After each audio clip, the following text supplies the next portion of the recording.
Hello, everybody. It's Dr. Eric Balcavage, and we're back for another edition of the Thyroid Answers Podcast. And with me is Dr. Erica Riggleman, live from Winchester, Virginia, correct? Yes. And how's things? Did you guys get some snow down in Winchester, Virginia? Just a light dusting. A light dusting. That would put our next guest, that would have him locked up in his house for the next 3 days.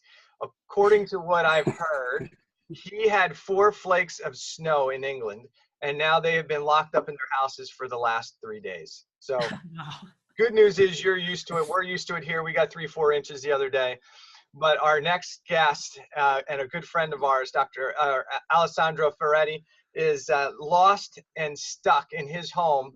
It's somewhere on the English coast somewhere, snowed in.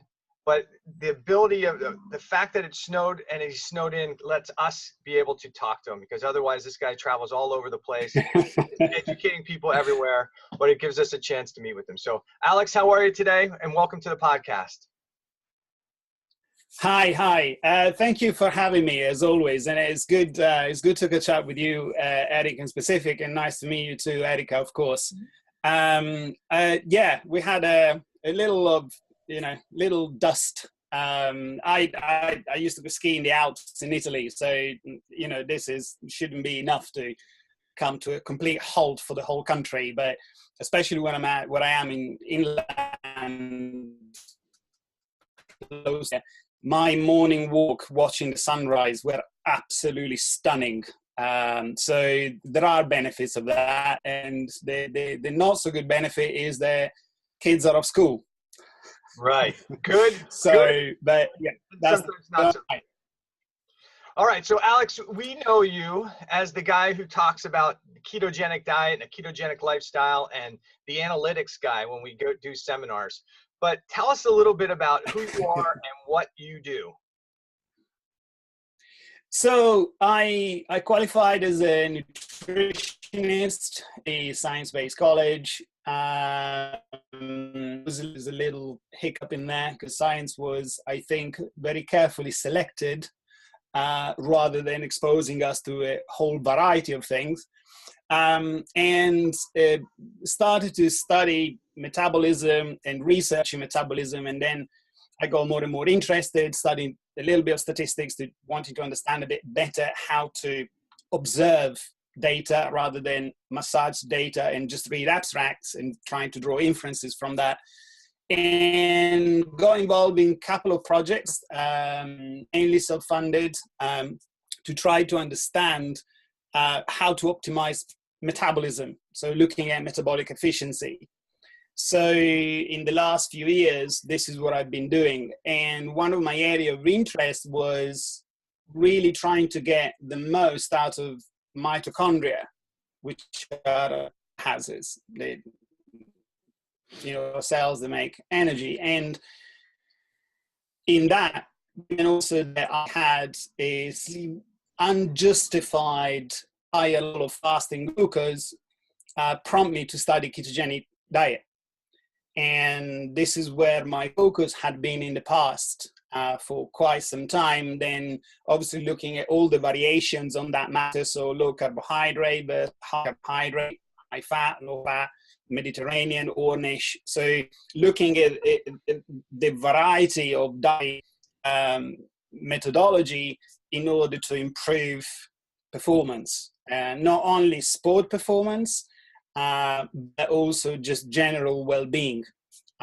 Obviously, the two are related up to a point, and then they two diverge. So someone can get fitter and fitter, but then their health goes a little bit to pots. So this is where I'm at. So I think I'd like to see myself more of a studier, a researcher than a nutritionist.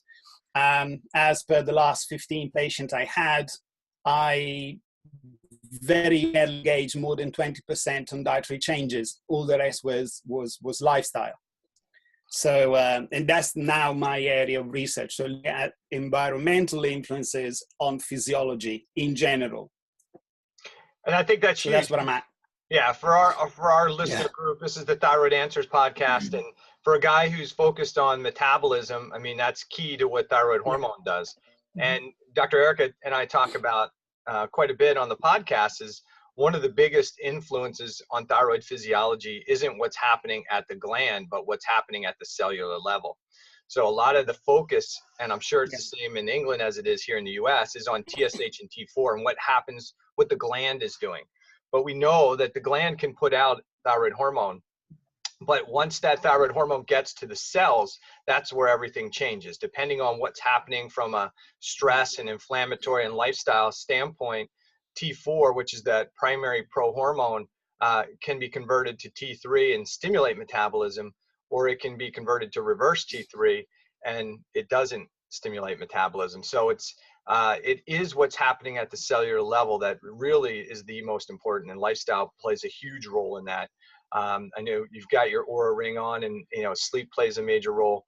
But weight issues and faster metabolism is a big issue for our patients that are struggling with thyroid issues.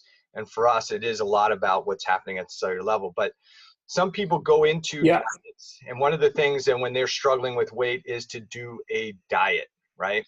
And we're talking about metabolic efficiency. When you see somebody, especially in your practice, and they're doing like a calorie restricted diet, what is your thought process on that versus they think that's a healthy thing? If I just eat less calories and I exercise more, I should lose weight, right? And I should be healthier. Can you give me a little background why sometimes that doesn't necessarily work? So if we take 100 people and apply that rule, we are very likely to fit.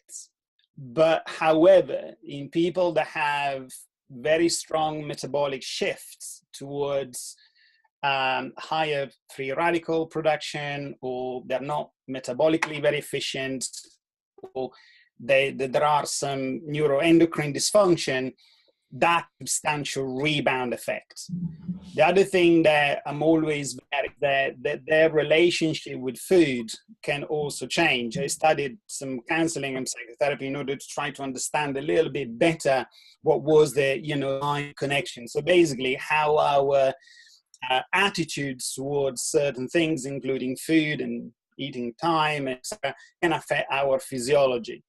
So the idea that energy restriction, and I'm using the word energy because calories are, it's really hard to define properly a calorie, because calorie is measured in calorimeter, and then there is an estimation on how that would equate into a mitochondria or into a body.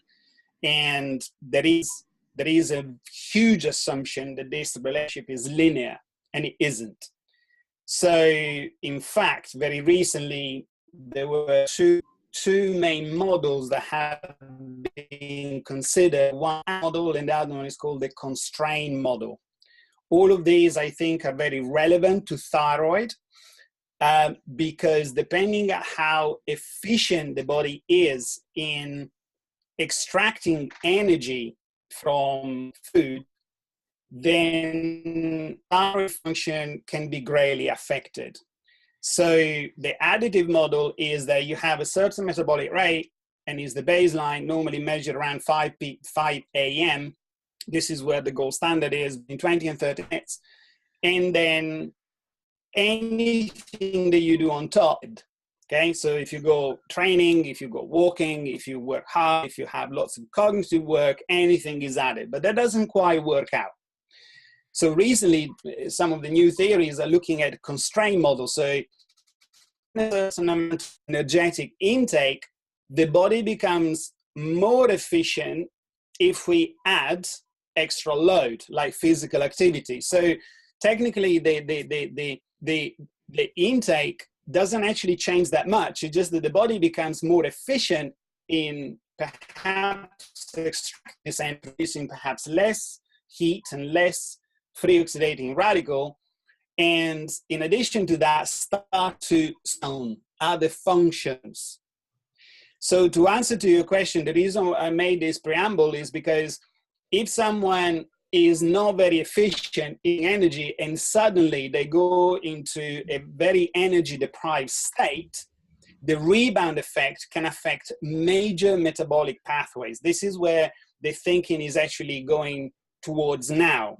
And what that means, because it's highly unlikely when they back even to a normal eating habit, not even overfeeding, the consequences are very, very obvious. Hence, some of the research is pointing out about the rebound effect, looking at gaining around 11% back. So they gain back what they had before, plus 11% and 8% the second time, and et cetera, et cetera. So my main concern is, one, the relationship that they have with food and eating habits, going into a severe calorie restriction. Two, putting the body into an alarm state, which not long term. And three, on the effect that has on the neuroendocrine and obviously immune function.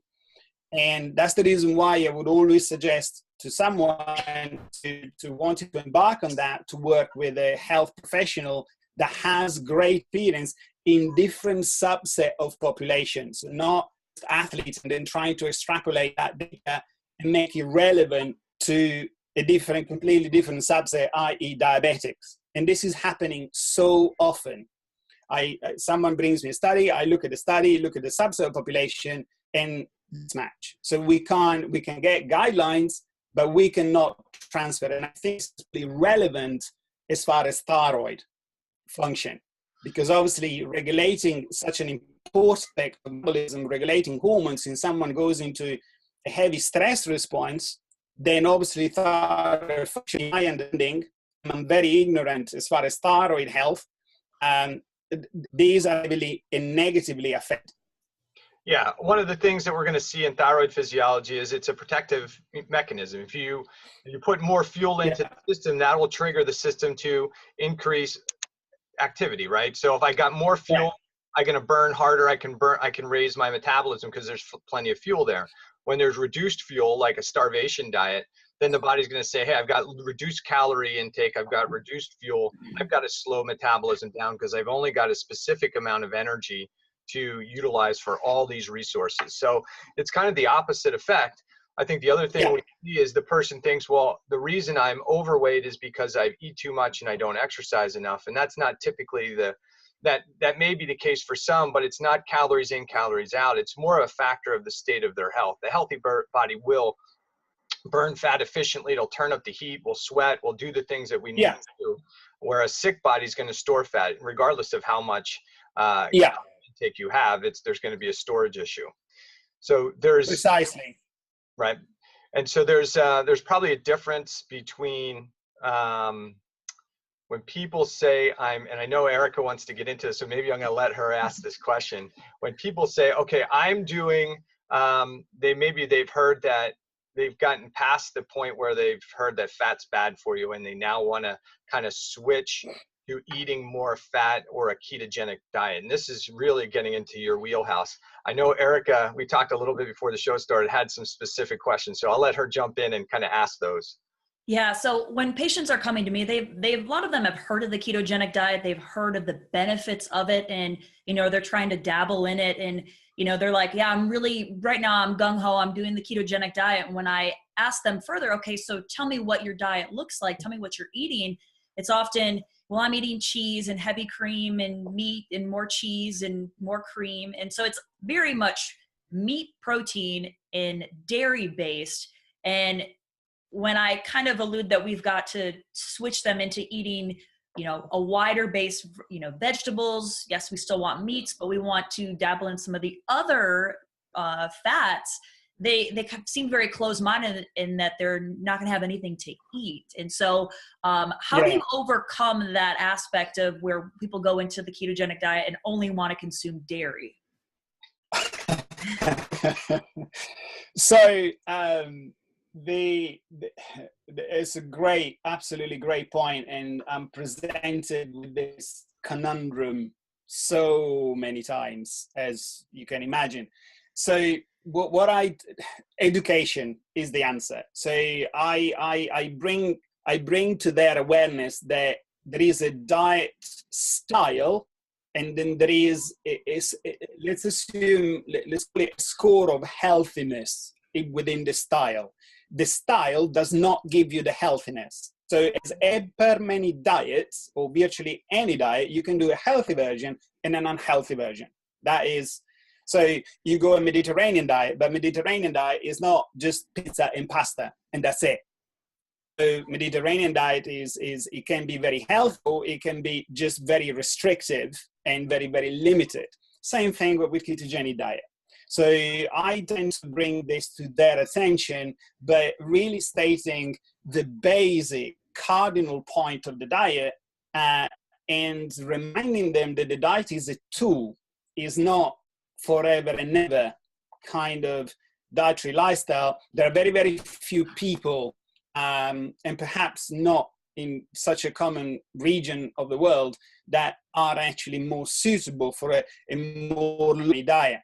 So I bring that to their awareness and provide a very sound base of vegetables, can use a good variety of fats, and then with that, then we work out the macros specifically for that. And obviously, without going completely mental in measuring every single gram of the stuff they do, providing some guidelines. This obviously, as long as the person does not have to show ketones in the body due to medical reasons. So if they have, for example, epilepsy, they need a certain amount of ketones in blood, otherwise the heptic effect of the diet does not materialize. So this is called the 4-to-1, in which case there have to be allowances depending upon, because they count not only the net carbs, but they can count the fiber as well. So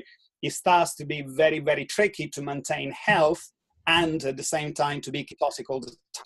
But generally speaking, with the type of patients I assume come to you, I bring things to their awareness, just making sure that they understand that, you know, microbiome is very, very important. Many effect. It can also have an effect on ketogenic diet because the lipopolysaccharides that, you know, LPS, they are produced, and then they can pumps, pathogen-associated molecular patterns, then can generate DAMPs, which are dangerous associations, and this can lead in CDR, which is obviously the cell danger response. So there is a huge variation in that. Once I bring this to their awareness, so far, virtually all of them had understood and modified the diet accordingly. So this is how I get around it. May not be suitable for your patients, but normally with me.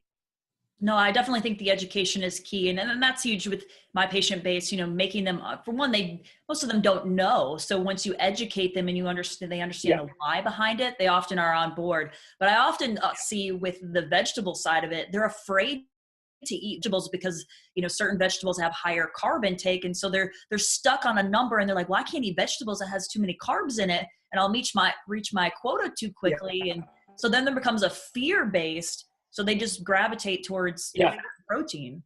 So let's do this, because I want to make sure we give our listeners, keep them on track. Let's explain, Alex, can you take just a couple minutes and explain kind of what a ketogenic diet, what does that terminology mean?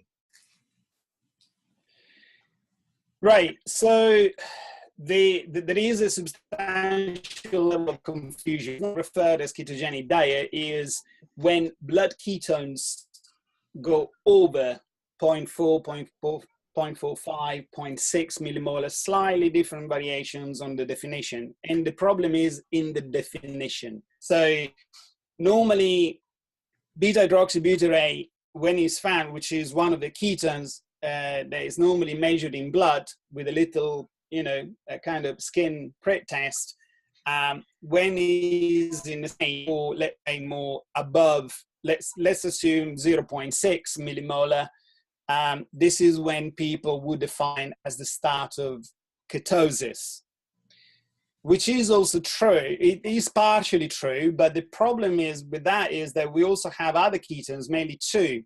Well, technically one, but two. You can measure also in breath and you can measure in urines.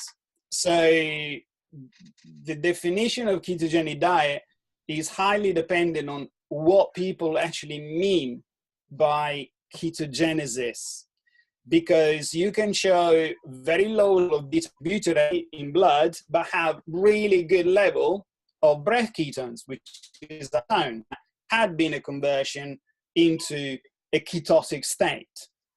So ideally, if people need, and I'm stressing the word need, to be in ketosis, obviously they need to take these two in consideration, both. So both the blood ketones and the breath ketones.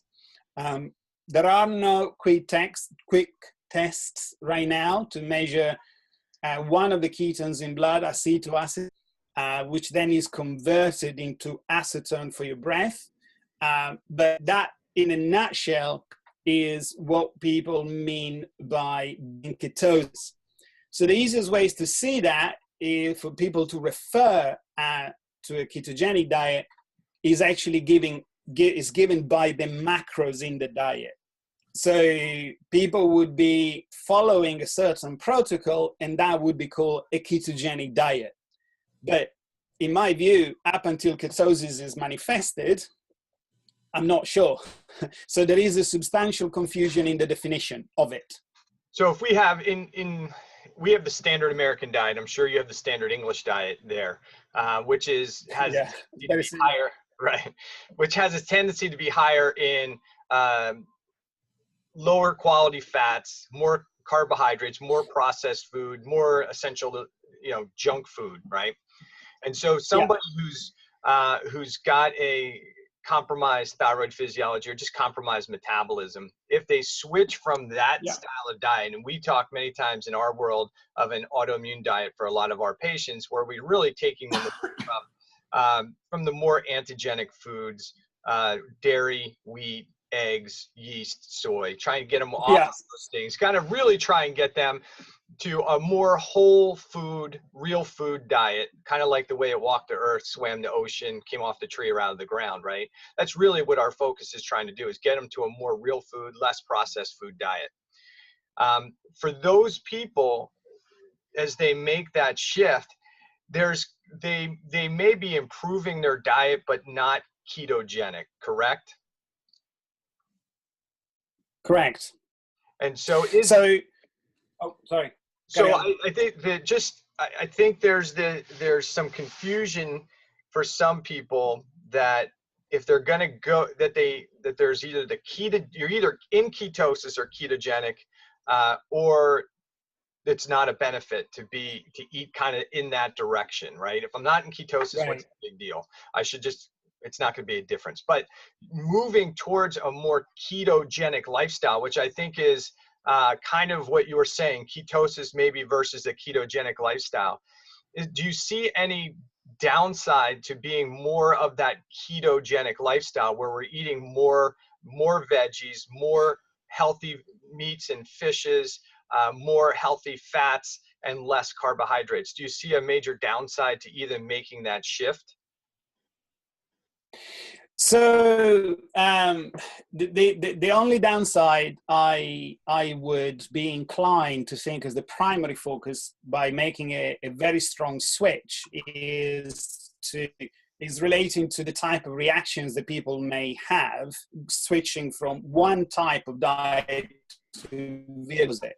So I try to make it as smooth as I possibly can for patients to get to a better state of health. Obviously, if someone would have, for example, they need it there and then. So anything that help, even exogenous ketones, if someone, can use, then they would be, within reason, okay, if there is that need. However, then I would start to adopt a more settled lifestyle from standard American diet. I would start to increase healthy stuff, and my success, similar to yours, try to consume something as close as you would find it in nature, whatever that may be. So very similar to what you're saying there, start to change the macro going towards more, and in that the body to start to become more and more efficient in order to withstand the load of a ketogenic diet. But every single person in the past, when I made a very strong switch, had ended up suffering from what people call the keto flu. Basically, it was a metabolic shamble where you have blood glucose going all over the shop, and they were completely reactive hypoglycemic. But this went on for weeks. So personally, I prefer to add vegetables, adjust the protein, trying to find out what is the good level of protein, and then start to reduce the carbs and use fat as a lever, quoting, Ted Naiman from the first person that came out. It's an American doctor.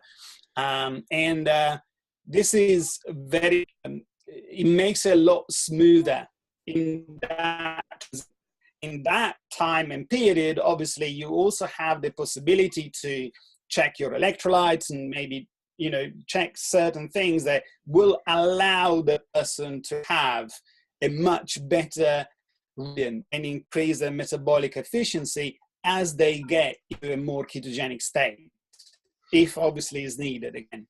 But you don't see an issue. I mean, I don't see an issue. If somebody's transitioning from a standard American diet or a standard English diet to trying to get more ketogenic, if they can't get to necessarily to ketosis and measure their ketones, eating that style is never going to be a major problem for them, right?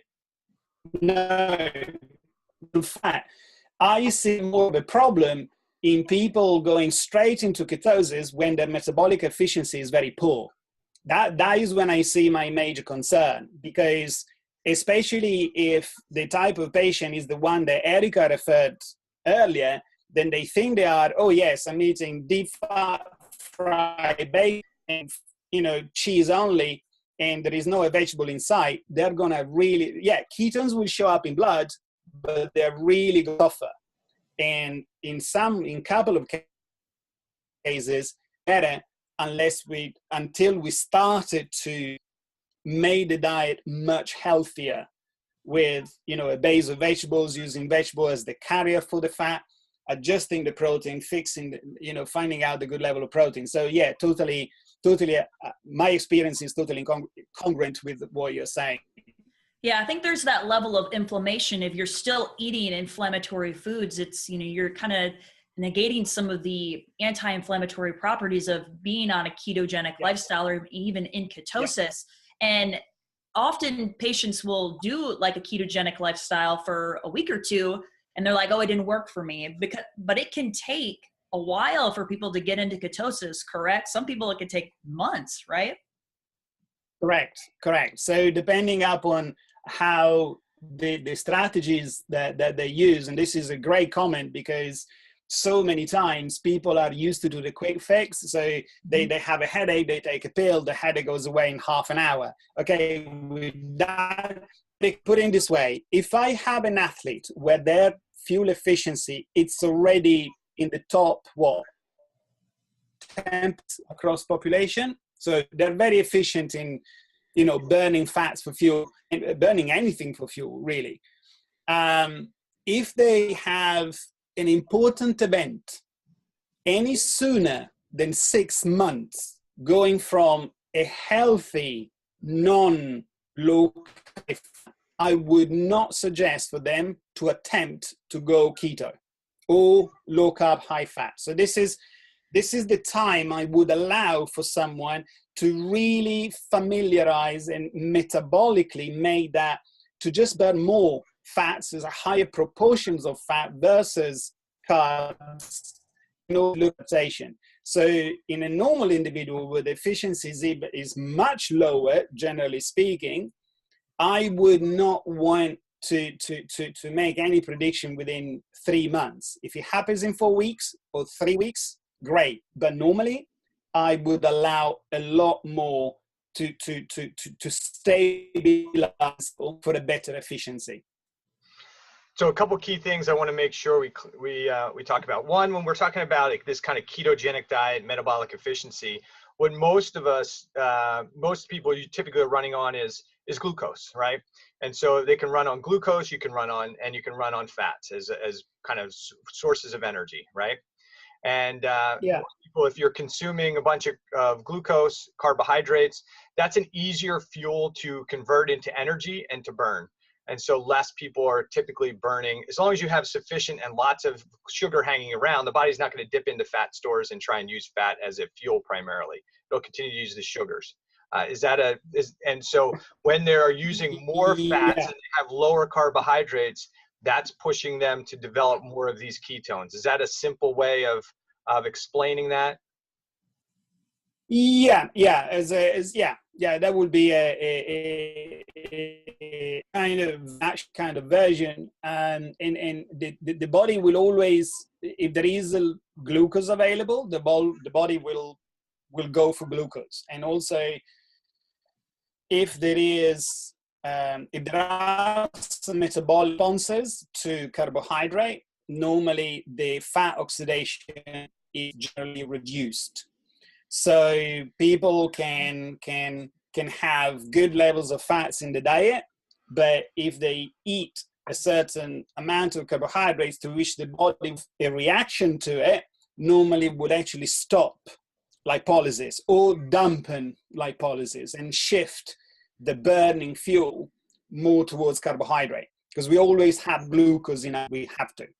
Right. So the shift in burning, in the choice for burning, that is made metabolically, not just driven by what we eat, of course. But so, for example, if you have a bunch of ketone ethers, you dump them, you think, right now I'm going to burn fat.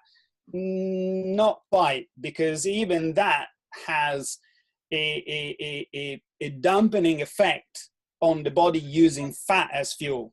There is some very good research out between Oxford and US looking at effect, exogenous keto supplementation and esters. So there has to be a fine balance.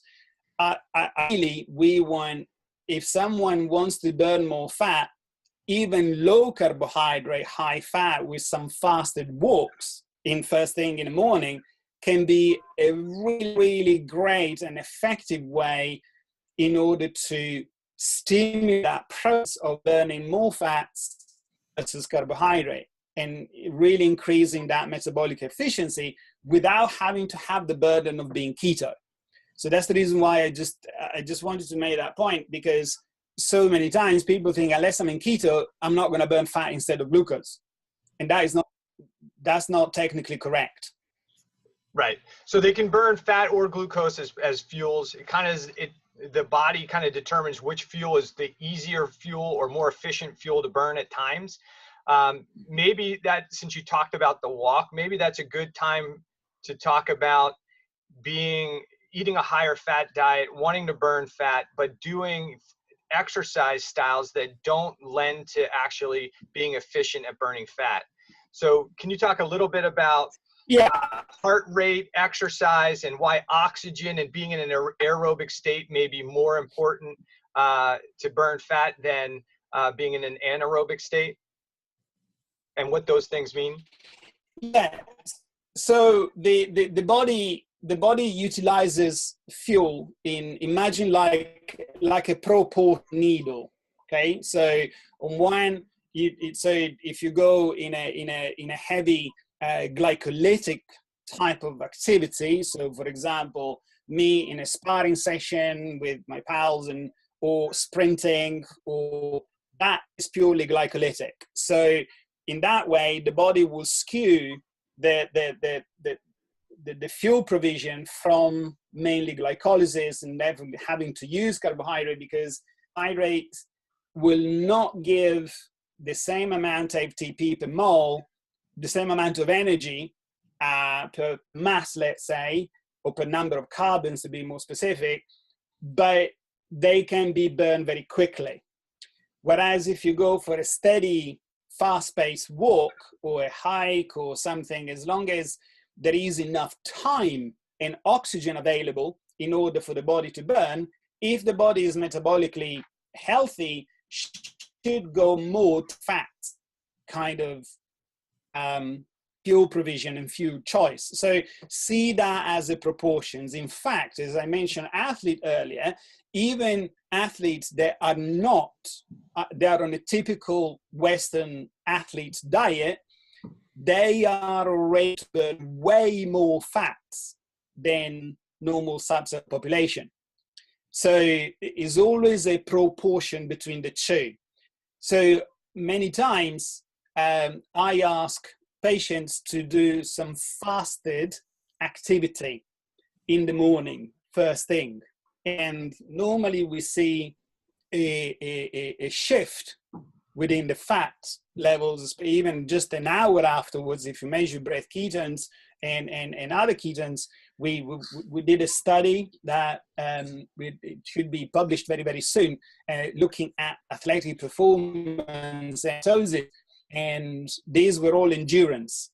And you can actually see the levels that the body starts to shift and use ketones in the blood as a buffer, as a let's say, is medically incorrect, but as a reservoir. So the body is starting, the liver is starting to make ketones so the body can actually use them.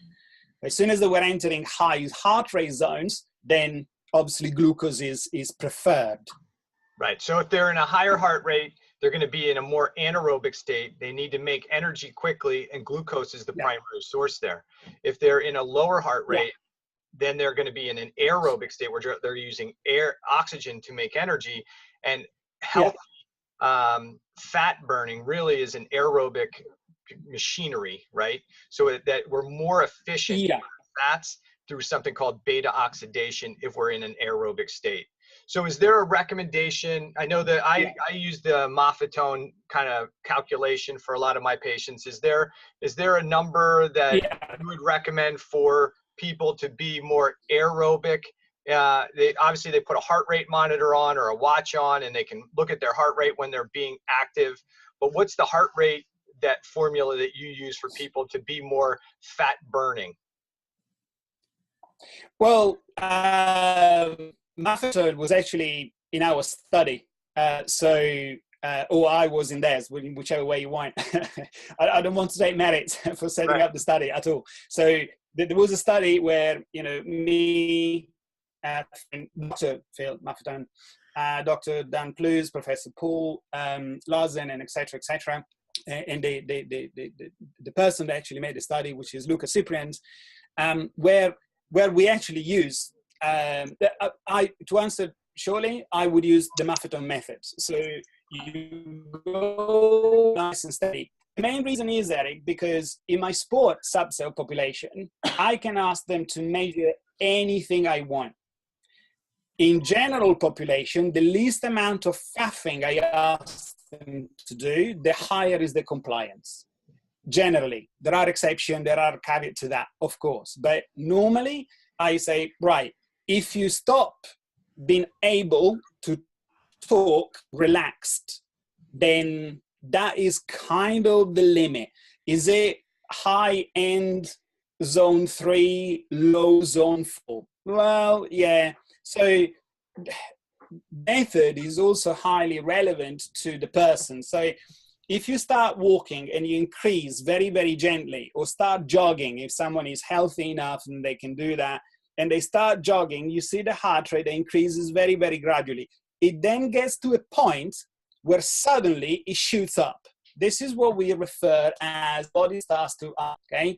This is very likely in our assumptions when the body makes a switch and using actually more glucose than fat. So we ask them to bring them down, and that fits perfectly with the Maffetone method, which is one that you recommend. So I would follow exactly the recommendation you make. So for the listeners, a real simple calculation for the Maffetone number that you should use to kind of keep your heart rate in is 180 minus your age. And there's some variables there, and you can read Phil Maffetone. But if you get a heart rate monitor and you want to go exercise and you want to try and be more efficient at burning fats and really do things to try and burn fats, then you want to take that calculation, 180 minus your age. If you're 40 years old, you want to keep your heart rate under 140 beats per minute if you're trying to be more aerobic and more efficient at burning fats. And there's always that combination. Yeah, and that's what you want to shoot for, right? Yeah. And if I just may, obviously Maffetone has made that as a general rule, and you know, I really like his work. It's great stuff that he's always producing. I have found some differences, and I'm an individual. So for me, for example, I'm 47, and at 133. It's not working. So I'm able to, you know, go higher because I'm using this phasing of, you know, adaptation and, you know, ketogenic applications or low carbohydrate periodization. So not on all the time, but I have used techniques where I can actually push a little bit higher. When I get diabetics, they go to a similar range, they're 215, and then they shoot up to 140. And there doesn't seem to be a kind of, you know, the area is gray, but it's very, very thin. So they're either there or boom, it actually shoots up. So that's perfect. But please make sure that if you see that the heart rate is jumping around a lot, you're not in that zone. And then you need to just start walking, walking fast, or and I think, right? And I think the piece you're talking about there goes back to the other stuff, and that's metabolic efficiency. If you have a diabetic, they're not very metabolic efficient. Their ability to burn fats is not very good. So they may get out there and say, okay, I'm going to go for a run. And they're like, as soon as I go for a run, I'm over my number, right? Because you're not very metabolic efficient. So you may have to start with a walk, a slow movement to get yourself in a fat burning mode, or in a more likely scenario where you're going to burn fat because you just aren't very metabolically efficient. Dr. Erica, you want to jump in and comment on that? No, I think it's great. And I think that having the data and getting the patients or even, you know, people out there to record it is power, because, you know, just like with the diabetics, knowing what your blood sugar is, you can't moderate your diet if you don't know what your blood sugar is. So start tracking some of this information and, you know, compile it and look at it. And that's really where you can start to tweak it and fine tune it for your body's chemistry. Yeah. I think one of the biggest challenges I see with patients is that, especially in our world, from a thyroid world, Alex, is we have people that come in, they're overweight, they're struggling, they're tired, they're fatigued, they can barely have any energy, and they're overweight, and they go to a doctor, and their doctor takes their TSH and says, well, your TSH is normal, so your thyroid physiology is good, you just need to eat less and exercise more. And these people aren't metabolically efficient, but they are listening to their doctors initially. They're dropping their calorie intake, which many times is already too low, which it really increases their conversion to reverse T3 and makes them more cellular hypothyroid. And then they're trying to work out as hard as they can to try and burn fat. And in the reality, for a 60-minute class where they are out of their aerobic range and into anaerobic for 60 minutes is doing really the opposite thing that they really want to do. It's only really creating more stress and creating more demand for the body to dip into carbohydrate sources, right? Yes. There are associated benefits to that, which it can help with fat adaptation, but not directly. So what these people are trying to do, without going into, you know, too many details, if we look at oxidative phosphorylation and the NAD plus and NADH kind of pump, by doing that intense class, they start to unhinged that start of that pump and make the cells more sensitive to insulin. So there are other benefits that would contribute, but exactly as you said, they're not really maximizing their ability to burn fat as fuel. Right. So this is one of my colleagues defined that as mitochondrial fuel efficiency confusion. I think that summarizes it. I don't think is a very medically and technically correct term, but it gives an idea. So this is where we go back to what you said about the methadone method. So if they can't reach any half decent heart rate before they start to jump around, well, in that case, maybe twice a week, do 3 sprints, whatever sprints means to them. It could be just walking fast for 10 seconds and then rest, in order to start to sensitize the cells to insulin, burn glucose a little bit more efficiently, increase cellular efficiency, and start to unjam complex 1 and function with complex 2. And then after a while, creating that aerobic base that you talked about and Erica mentioned too. So in order to, with the tracking, in order to understand things better. But yes, it's a strong misconception that people go keto and then they do CrossFit and then they get completely worn out. It's beyond me. So if we, to make it easy for our listeners, if they're going to do, and Dr. Eric and I have talked about this in the past, so if we're wrong, you let us know, but if they're good, it's good to do intense activity, shorter bursts of intense activity, higher heart rate, max heart rate. Those things are very good. But to do an hour of high intensity is probably not what these people really should be doing. Most of these people should be doing more short, intense. If they're doing, we'll call it cardio, because that's what most people know. If they're going to do some cardio and they're going to go for a longer run, try and stay in your aerobic range so that you become more efficient. If it's going maybe 20 minutes, keep yourself in an aerobic range. If you're going to be less than 20 minutes, that's where you can do some of that, what they call HIIT cycle or intermittent intense, short intense bursts, and go really hard, allow a little recovery, go really hard, but it's not as efficient for you to do an hour of intense high anaerobic, because you're really not going to get the max benefit of what you're looking for. You're not getting to fat burning efficiency in that range, right? Would you say that's fair? Yeah, that's that in a nutshell. Yeah, the other advantage is when people go on a ketogenic diet, the NAD plus NADH balance also shifts. So if they combine the two by, we got the vegetable right, we understand whatever protein requirements they have, we fix that, we know that figure. By reducing the carbs, then we're starting to force the body to shift a little bit more towards fat. But do these people seem to consider that what they have stored as adiposity, that used to be exogenous fat. So as long as you can reduce insulin load and allow the body to get access to these stores, especially if the cells had hypertrophy, the hypertrophy adiposity, this is when they're really metabolically healthy. And if they can access that fat, then they don't need to add any extra fat from the diet.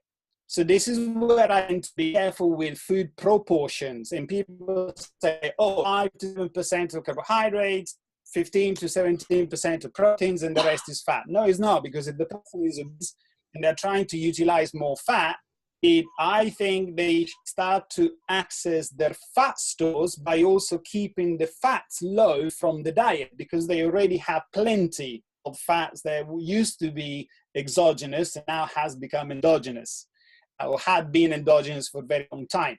And this is where the method of going low and then high, so what I call thyroid trend, I think is very, very good tool, and also minimizes the symptoms that people would have going straight into a ketogenic diet that also is being poorly designed.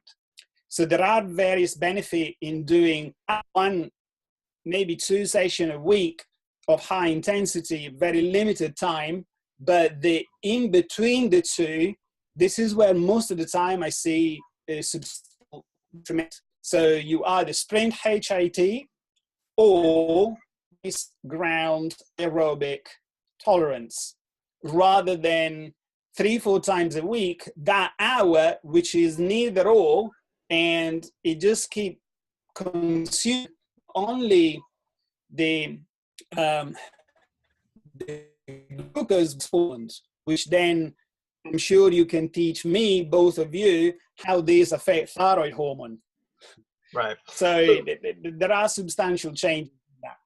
Yeah. So I think it's important. We'll wrap this up, and I think we'll wrap this. We're getting to about 50 minutes, so we'll wrap it up. And I think we have to put more coins in Alex's bandwidth because he's starting to run low. You're getting choppier and choppier as we go. But I think it's important for people to understand, from Alex's background, he is trying to make people as metabolically efficient as they can be. He specializes in helping people who are athletes become more efficient, but for the regular people to become healthier as well metabolically. And I kind of, maybe a summary of what we've talked about is that if we can get people to shift away from high carb intake, have a better balanced meal that really focuses on less on processed food and more on real food, overall most people are going to be healthier. And if you're going to make that jump to go from, like, we'll call it healthy eating to a ketogenic style, you got to do it with some caution so that you don't have the keto flu or a lot of negative symptomatology. You want to kind of track some of the things you're doing to make sure you're actually being efficient at what you're doing. Yeah. And what you do lifestyle based. And we didn't even get a chance to get into that. So we'll have to do another podcast. But definitely when we talk about it from the exercise standpoint, if you're going to switch to ketogenic diet or lifestyle and you make that quick jump and you're not metabolically efficient, you still may struggle with fat loss because you're not putting yourself in a position where you're really going to be efficient at burning fat as fuel. Yeah. And if you take your carbohydrate sources away, you really may not feel well because you're not putting the carbohydrates into the body that the body needs, and you're not allowing it to burn the fat efficiently. You're going to have problems. Yeah. I kind of explain it this way, Alex, and then we'll sign off and you can tell me if I'm wrong. Yeah. I say the ketogenic diet is like burning logs in your fireplace, right? And so you can't just throw a log on there and put a match to it. It takes some work to get the fire started, right? That's kind of the ability to burn. Precisely. I use the same definition. In fact, and this may not be of your guys' interest, I've done some research on the effect of thyroid hormones on mitochondrial efficiency and so after a while, we started to notice that levels of T3 started to drop in some, and yet their metabolism was great. They felt great. Everything was great. So this is, I thought, what was going on in here, because TSH is fine. So the whole panel except T3 was out, and that was actually lower. So there was really, really interesting research in relation to how metabolic efficiency from the adoption of a better function of mitochondria may have a negative feedback onto thyroid hormones, therefore not needing T3 anywhere near in the same amount. So this ties in very much in what you're saying, because maybe once that log has started to burn with a good ground of fire, then we don't need to do a lot to it to keep it burn. Hence, thyroid hormones panels that have been done on general subset population may not reflect what they should be on a ketogenic diet. So we may have to slightly change the parameters in the way how we view it. So if you want, we can do another session. You're very, very welcome, and maybe discuss how the thyroid affects mitochondria and the potential reverse effects that will by lower level of T3. Yeah, and I think there's a great paper that came out on thyroid allostasis, and what the summary of that paper is that the thyroid hormones are variable, and what we see in the blood does not necessarily reflect what's happening at the cell. And so, if you are really efficient at metabolism, there's probably less of a need to be revving that system up. And so when you do, I guess I would say when you're doing your research study and you're looking at TSH and T3 and T4, I would say, for me, what would be really important to see is, and what's reverse T3? What's happening there to T4? Is it converting to T3 or is it converting to reverse T3? And what's the ratio of T3 to reverse T3? And that's what you see used in the research quite a bit, is that T3 reverse T3 or free T3 reverse T3 ratio, because what they're trying to determine is what's happening from a deiodinase activity standpoint. So are the deiodinase enzymes converting to an active or inactive form? And that's what I think the key is. We do see some drop in thyroid numbers, but I don't think it's not a hypothyroid state. It's just, I think it's efficiency thing. So I don't have to really rev up my thyroid hormone because I'm so efficient, and using that log analysis works really well, versus having stacks of newspapers stored all over your house, right? So if you're burning glucose, you need everybody in the neighborhood to bring newspaper bundles over, because you're constantly rolling up pieces of paper and throwing them on the fire. It's not very efficient. You got to constantly feed it, and that is kind of living the glucose lifestyle. You can do it, but you're gonna have to store up a lot of newspaper. You're never gonna go out to the woodshed in the back and grab the log because it's outside, it's cold. You don't want to go out there and get it. You're just gonna keep crumbling up pieces of paper and throwing them on the fire. So, Alex, we appreciate you being on. We barely touched on, I know Erica had a list of things, and as we kept going, I had more and more questions. So what we'll do is we'll wrap this one up, and then what we'll do is we'll plan another one. But if people want to get a hold of your information, I know you've got a website that's got a lot of statistics and data and information on how to live a healthier, metabolically more efficient life. How can they get your information, or where can they go to see your information? Sure. I'm on, obviously, on the web, full name, alessandroferretti.co.uk. Same on Facebook, is same name. So these are the two main channels I tend to use. I'll keep posting stuff, and it's all free, it's all there. There will be courses in the future, but there is a lot of material that people can do and watch for free. It's just there. And that's pretty much that. And then obviously, as soon as studies are published, then look at the, just PubMed. That'll be that. Okay. So I'll put Alex's contact information, the website, and the Facebook. When wherever you watch this, you'll be able to see the link to that information so you can get a hold of Alex. We're going to wrap this up. I've got to go to the office for a training. It's morning here, so we still have to work. I know you're probably done for the day, but you're snowed in, so you can't do much. Dr. Erica, always good to have you on. People can get a hold of you in Winchester, Virginia. And what's the website again? Brain and Body Health Center. You can find that on Facebook, brainandbodyhealthcenter.com, and we're also on Instagram as Drs. Riggleman. And you can find my contact information at chronicconditionrecoverycenter.com and the thyroidproblemsdoctor.com. Thank you so much for listening. Yeah, thank you. Thank you for coming. Listening, watching.